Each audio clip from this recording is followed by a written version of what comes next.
Welcome to the second part of bipolar disorder. Be my guest.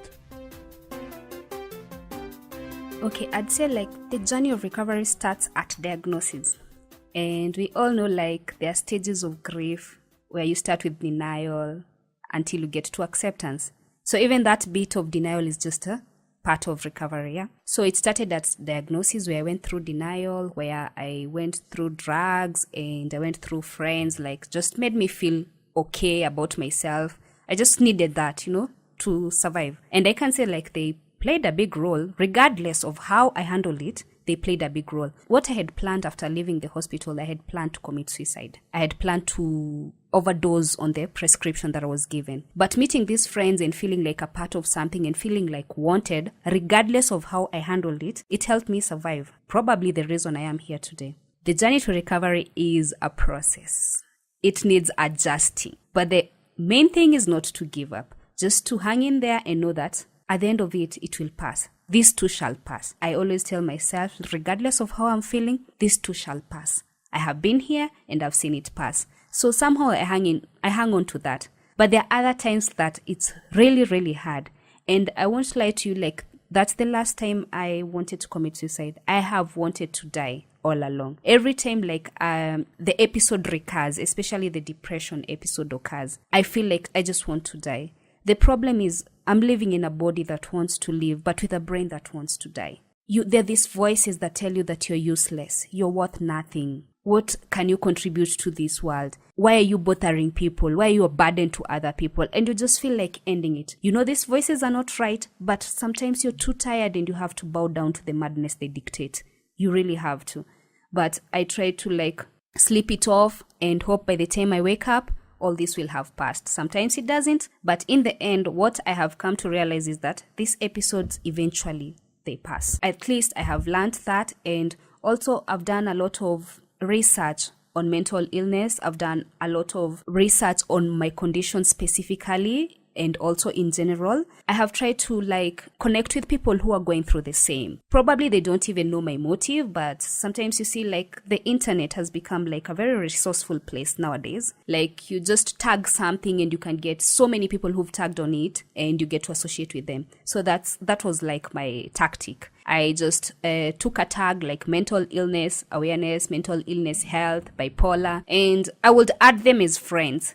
And that's where I get to share in their journey. Whether they know it or not, I get to see what they post, how they say they've handled a day. I see how they're struggling and I know I'm not alone. There's nothing good like knowing you're not alone. Before I was diagnosed, I thought I was alone. I thought I was a freak. I thought I was crazy. Let me just use that word for lack of a better word. Mwenda wazimu. That's what I thought. But now coming out and finding there are people who are actually dealing with the same thing and sharing in their struggles and seeing how they handle it, it has really helped me a lot in recovery. The other thing that has really helped me in recovery is sharing. I started sharing last year, 2016, around March, after a 3-month depression episode. And I wrote on Facebook, I said, long post alert, and I shared what I had gone through. And people were like, this story, you should share more, because I know there are people out there who are suffering in silence, just like you had suffered for those 3 months in silence, trying to commit suicide, trying to drown yourself in alcohol and anything you could get your hands on. There are other people who are suffering and they don't know how to air their views. And so I started sharing. And what I can tell you is, through sharing my journey with mental illness, sharing my experiences, and my struggles and my victories, because they're not just struggles. There are times that I win. So even my victories, just sharing, it's therapeutic. Just writing is therapeutic. And I not only write, I write and I share with people. And when I see someone is encouraged, somehow it lifts my spirit even when I'm feeling down. I know sometimes it's so hard for me to follow what I'm preaching, especially when I'm in that episode where I'm not reasoning, I'm listening to the voices in my head. But in the end, I can say it's a win generally. It has kept me going up to now. I'd really like to reach out to as many people as possible, as many people as I can. As for now, I don't have any platform. I only have a phone and internet access, but I have to make effort because I know there's someone out there who is suffering in silence, someone who is almost giving up, someone who is saying they're worthless, they're useless, but that's what the illness wants them to hear. Attempt suicide to end it all and all that. So I'd love to reach out to that one person who will hear my story and know that they're not alone. Know that no matter what episode they're having, this too shall pass. I always say that. Whenever I have an episode, I say, this too shall pass. So that has been my journey for recovery, and I try as much as possible to have a routine. And I've seen that work because now my thoughts are organized. When I have a plan, my thoughts are organized. But you see, this is life, and somehow you'll bump into your trigger. Different people have different triggers, and somewhere you'll bump into it. But always know, regardless, this too shall pass, you're not alone. I would also like to share something that has really helped me recover, and that is called Project Semicolon. It was started by, I think it's a lady.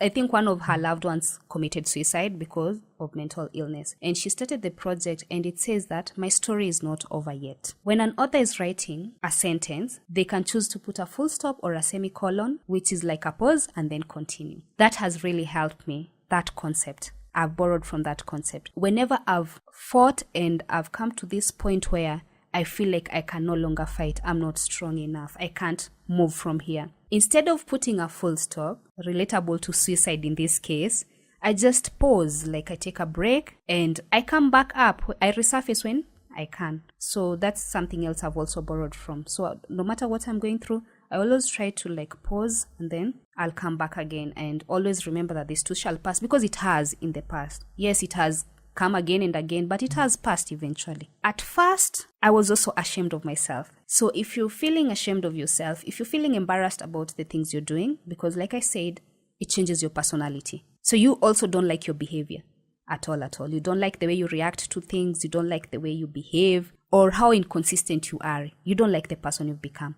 So the first person who shows stigma is yourself. You just stigmatize the whole thing even before any other person tells you that. So the first step was dealing with it myself, accepting that this is an illness. I shouldn't be ashamed or shy about it, and I shouldn't be sorry for falling sick. I didn't want it for myself. I don't think anyone else has ever wanted illness on themselves. No, I didn't. So the first step was accepting myself. The second thing was like letting other people know that they're not going to bring me down because I'm sick. They're not going to make me feel guilty because I'm sick. Because I ask people like, do you think like I wanted this for myself? No, I didn't. But I have it and I have to deal with it, yeah? So those are the two ways that I've dealt with stigma. Definitely, everything has changed.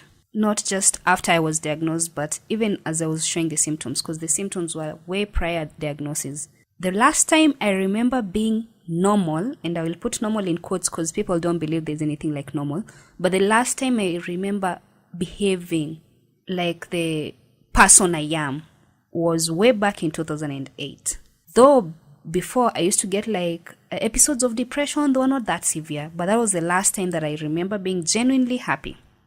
After that, it was episodes of depression and mania. Mania is the high part. And that went on until diagnosis, when it got really, really worse. After diagnosis, I went through a period of denial and not wanting to try to get better, yeah? I didn't want to. I had just given up, like, what did I do to deserve this, you know? So I realized, like, when you're sick, I think the best thing is just to seek for help instead of just giving up. So I started reaching out. So whenever I feel sick, I know there are people that I can talk to.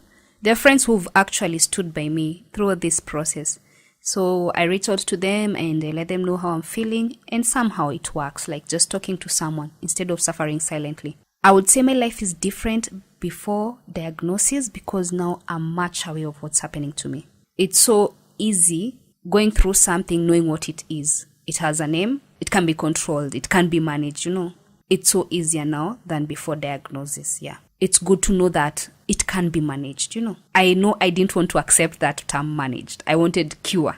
But now that I've learned more about it, now that I've learned every day how to handle it, I've learned the symptoms, I've learned the triggers, and I've come to realize that it always passes. So it's much better, much better than before diagnosis. And I think most people are unable to handle it because they're suffering in silence. When you suffer in silence, then you have no one to help you get through it. I have a circle of support systems. In fact, even people who don't know me, people that I just see my stories on social media, and they reach out and they talk to me and they help me.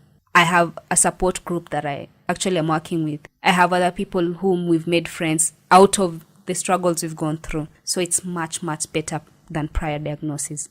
I will not just say about bipolar and all that. I'll just say about mental illness and all that.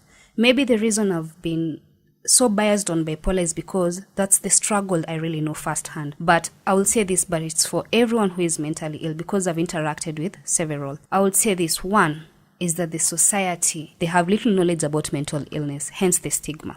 It's not like they're just dismissing it. It's just because they don't know. So I think like they should be educated to sensitize them and end the stigma. That's basically what they need, yeah? Because like I realize when I teach people, when I tell them about the illness and I explain to them and everything, and even through my experiences, when they've learned what it's all about, they've learned to accept those going through the same. So it's just about like passing knowledge, yeah? The government has done little about it. A friend just gave me feedback, I think yesterday, on the same. And he said how he even proposed a bill on mental health and it was dismissed. They say they're doing something, but I don't see anything being done. How many public hospitals do we even have for mentally ill? I went for a private, for a fact, but how many people can afford private clinics? How many people can even afford psychiatric help? Just seeing a psychiatrist, I don't know how much.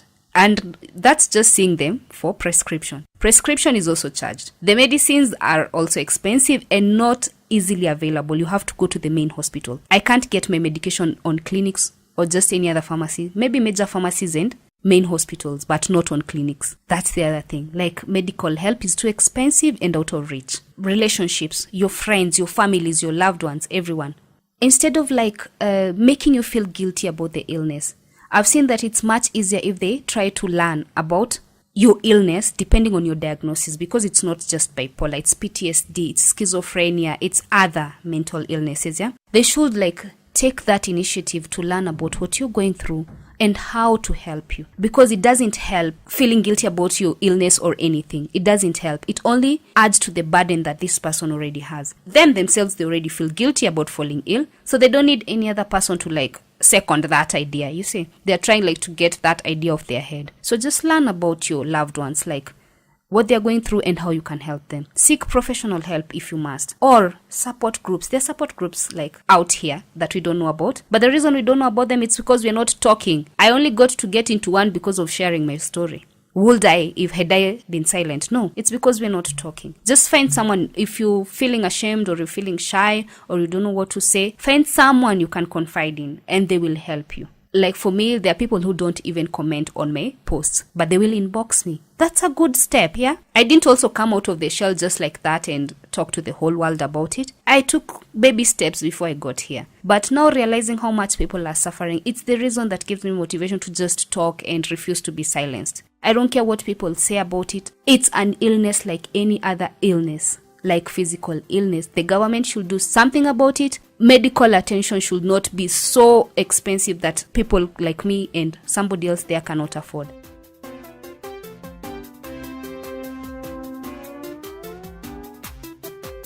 This program was produced by Blindfold Media under Kenya Union of the Blind.